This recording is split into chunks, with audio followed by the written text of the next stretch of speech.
네, 안녕하십니까. 토마토 투자클럽 최백운 전문가입니다. 지금 주말에 투자자들이 아마 미국 증시가 급락했기 때문에 추가 급락에 대한 우려를 많이 하고 있을 것이고, 반도체를 지금 팔아야 되나 이런 생각을 많이 하고 있습니다. 저도 주말에 지인들 만났더니 전부 다 삼성전자 하이닉스를 물어봅니다. 작년에는 물어보는 사람 거의 없었거든요. 그래서 삼성전자 노신만 한테도 물어본 사람 없었어요. 그죠? 그런데 지금 30만 도니까 다 물어봅니다. 그만큼 개인 투자자들이 우리나라 반도체를 많이 갖고 있습니다. 작년엔 주로 2차 전지를 물어봤는데 지금은 반도체를 물어봅니다. 반도체 많이 올라갔구나. 단순한 거죠. 이렇게 투자라는 것은. 그래서 조정받고 있는데요. 미국 증시도 마찬가지로 우리 국내 증시가 이미 지난 목요일 날 삼성전자 하이닉스가 잠깐 급락했다 아침에 다시 올라와서 종가로 밀렸는데 이미 그때부터 반도체는 하락이 시작됐습니다. 단기적인 하락이란 추세 하락이 아니라 차익 실현 하락이죠. 그래서 우리가 이제 크게 이해를 해야 될 게 반드시 큰 흐름에서 지금 현재는 AI 혁명 시대다. 저 혁명 시대가 아직 끝나지 멀었습니다. 이제 인프라 구축하는 단계인데요. 인프라 구축이 늦어지고 있습니다. 그것은 반도체 가격이 워낙 급등했기 때문에 하이퍼스케일러 이렇게 구축을 해야 되는데 비용이 비싸니까 천천히하지만 그래도 여기서 투자를 멈춘다든지 투자를 줄여버리면 경쟁업체에서 줄이는 쪽이 있다면 그 줄이는 쪽은 바로 성장의 발판을 마련하기 뒤처진다는 거죠. 그래서 이 투자란 것은 금리가 아무리 올라가도 계속 할 수밖에 없는 그런 구조입니다. 그래서 우리가 이제 미국에 보면 하이퍼스케일러, 오라클뿐만 아니라 대다수 이제 메타라든지 아마존이라든지 이런 쪽은 자금 조달이 금리가 비싸더라도 금리가 올라가더라도 자금 조달에 문제 없이 조달을 해서 선제적으로 투자를 해서 구축해서 앞으로 시장을 주도하는 다음 세대에 주도하는 그런 것을 만들 거로 보입니다. 계속. 그래서 잠깐 우리가 반도체가 금리가 금리 인상 우려 때문에 그래서 그다음에 반도체 피크아웃이라든지 우려 때문에 이렇게 해서 가격이 급락하면 대다수 두려워하게 됩니다. 그런 그래서 크게 흐려본 그건 아니라 많이 올랐으니까 차익 실현, 특히 실적 발표 차익 실현된다. 차익 실현 보고 이렇게 이해를 하면서 봐야 되지. 그리고 반도체를 사야지 이렇게 하면서 급락했을 때 실제로 급락은 못 사게 되는 거죠. 이미 시장이 불안 심리를 같이 나도 불안하기 때문에 그렇습니다. 그래서 여기서 너무 빠지지 말고 자기 갈 길을 가야 된다. 이렇게 말씀드리고요. 전체 급락했는데 지금 필라델피아 반도체도 많이 빠졌지만 지금 특히 이번에 전체 일제 급락한 것은 고용보고서 기준으로 보면 고용보고서 5월 비농업 고용지수가 예상치보다 2배, 예상치가 9만 6천 건이었는데 17만 2천 건 2배 나왔죠. 그러면 연준에서 이번에 FOMC에서 금리 매파적으로 흘려서 금리 연말 정도 금리 인상하지 않을까 이런 우려가 있습니다. 우리가 이제 빅테크 기업들이나 이 고성장 섹터 AI 혁명 수혜주를 볼 때는 금리는 추세적으로 올라갈 것이다. 저는 지금 단기 금리가 4.16 정도 이렇게 와 있는데요. 단기 금리도 지금 10년물 금리 5.5까지 갔죠. 그런데 10년물 금리 단기 금리도 추세적으로 계속 올라갈 거다. 그래서 이제 우리가 대표적으로 10년물 금리는 6%대까지 갈 수가 있습니다. 충분히. 그리고 단기 금리도 마찬가지고 추세적으로. 그래서 금리도 올라간다는 것은 기정사실로 여기고 그래도 빅테크 기업의 성장은 꾸준히 된다. 이렇게 보고 이해를 해야 됩니다. 너무 이제 금리에 대해서 민감하게 투자 결정을 하면 안 된다. 이렇게 먼저 말씀드리고요.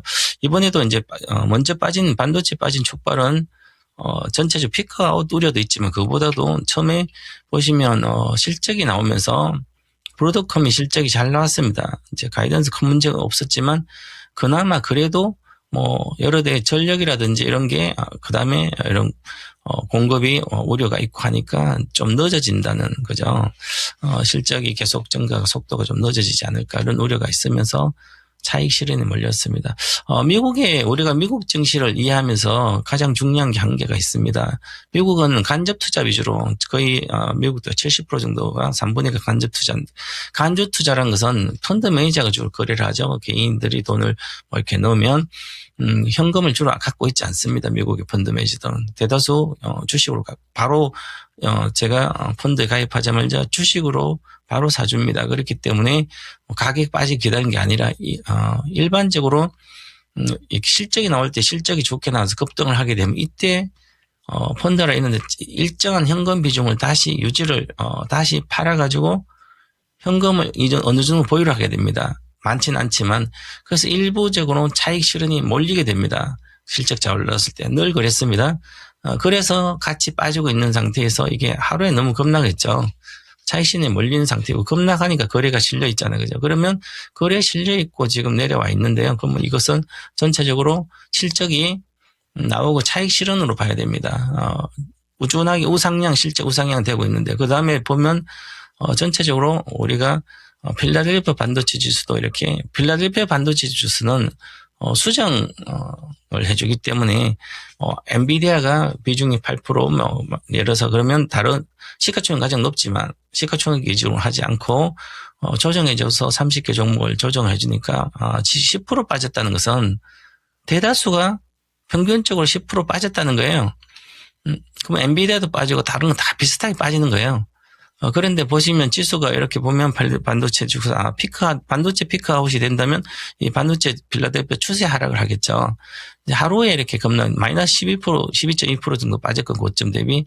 자, 이번에는, 지난번에는 이렇게, 평이한, 플랫한 조정을 받았기 때문에 이번에는 급등락 조정을 받게 됩니다. 그리고 지금 보시면 기술적 지표가 심리를 이해할 수 있는 건데 보시면 이렇게, 크게 보면 이 쌍봉이 나왔습니다. 쌍봉은 나왔죠. 이것은 조정이 깊어진다. 그래서 이번에 필라델피아 반도체 지수는 지난번에 여기서는 한 마이너스 18% 정도가 빠졌습니다. 고점 대비 18% 정도. 이번에는 이거 이상으로 빠진다. 그러면 기본적으로 한 30% 내외는 빠질 걸로 보입니다.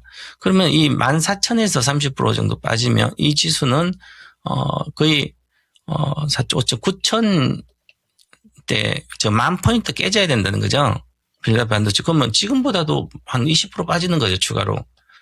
20% 빠지면 이제, 시장에서 큰, 이제, 절대적으로 추세 하락이 들어간다고 생각할 수도 있지만, 이것은 차익 실현이 몰리면서 같이 있고요. 그래서, 당분간은, 스페이스X가, 금요일 날 상장되죠. 그러면, 이제 기술주들은 어느 정도 자금 마련해서 거기에 전체 시장 유동성이 한 5%를 흡수할 걸로 보입니다. 그러면, 이 기술주 관련된 주식은 기본적으로 한 30% 내외는 빠져야 됩니다. 그래야만 반등을 한다. 그리고 이게 워낙 오른 상태. 그래서 우리 대표적인 보시면, 국내 주식 중에 삼성전기가 있습니다. 삼성전기가 보시면, 지금 어제는 플러스 났는데요.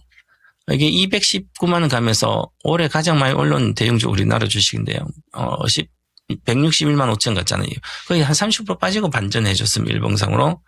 자, 그래서 물론 가닥이 돌파하는 것보다 시간이 다시 걸립니다. 이것서 왔다 갔다 하면서. 그래서 우리 미국 주식도 되돌림 현상은 지금 아직 추가 하락을 해야 된다 이렇게 말씀드리고 마이크론 테크놀로지 보시면 여기서 지금 빠졌으면 22% 정도 빠졌는데요. 아직까지 추가적으로 10% 이상 있습니다. 그래서 이거 725달러 정도, 한 730달러가 아니라 한 720달러 내외, 720달러 내외까지 빠져야 된다. 그러면 또 급반등하고 또 이렇게 등락을 좀 하면서 조정이 조정될 걸로 보입니다. 그럼 지금 지금 한 100포인트 이상, 100달러 이상, 100달러 이상 빠진다는 거죠. 그럼 앞으로 한 15% 정도 빠져야 되는 거죠. 그래서 성급하게 우리 국내 증시도 반도체는 들어가면 안 된다. 지금 현재는. 물론 가지고 있는 거 추세는 문제가 없습니다. 삼성전자입니다. 삼성전자를 보시면 삼성전자를 보겠습니다. 삼성전자보다 하이닉스가 단일 종목 반도체 메모리만 있으니까 이게 보시면 240만 원이잖아요. 그럼 이것은 지금 40만 원 빠져도 20%밖에 안 되기 때문에 이것이 한 180만 원 내까지 충분히 내려와야 됩니다.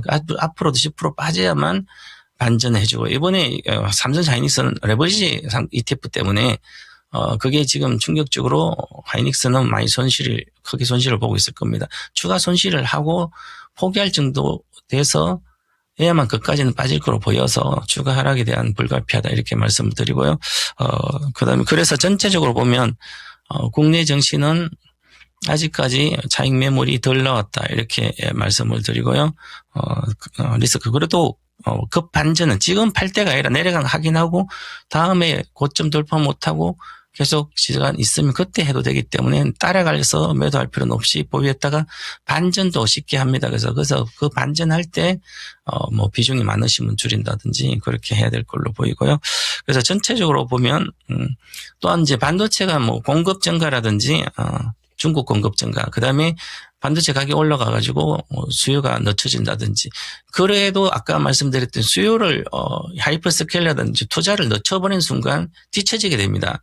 그렇기 때문에 자금이 아무리 금리가 비싸게 계속 올라가더라도 회사채로 조달하든지 유상증자를 해서 조달하든지, 지금 미국의 뭐 유상증자 이야기가 뭐 여러 종목도 계속 나오고 있습니다. 메타적으로. 그러니까 이렇게 하면 정자를 해서라도 자금을 마련해서 투자를 해야 됩니다. 그래서 정자할 때가 기회다.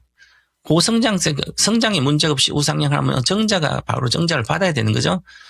과거에 우리의 고성장이 뭐 2차전도 막 장을 그랬듯이 그런 의미로 보고 이해를 하셔야 된다. 이렇게 말씀드리겠습니다. 그리고 전반적으로 지금 뭐 이 금리 인상에 대한 우려가 있으니까 고성장 섹터는 실제가 안 나오기 때문에 크게 지금 하락하고 있는 상태고요. 양자 컴퓨터 신규 상장인 뭐 시가총액 높죠. 아이온큐 비슷하게 올라갔는데 컨티넘 보시면 첫날 상장하면서 올라갔다가 이게 바로 빠져서 이제 공모가 이하로 빠져 있습니다. 그만큼 고성장 세트도 금리 인상 우려 이런 거에서 영향을 받고 있었기 때문에 그렇더라도 가을까지 우상향한다 이렇게 보고 대응하는 게 좋을 것 같습니다. 그래도 뭐 이번 주 중순까지는 약세장을 보고 주 후반부터는 다시 돌아설 걸로 보이기 때문에 그렇게 보고 전략을 짜면 좋지 않을까 이렇게 정리해 드리도록 하겠습니다. 이따가 오전 11시 반에 거인의 시선 시간에 뵙도록 하겠습니다. 감사합니다.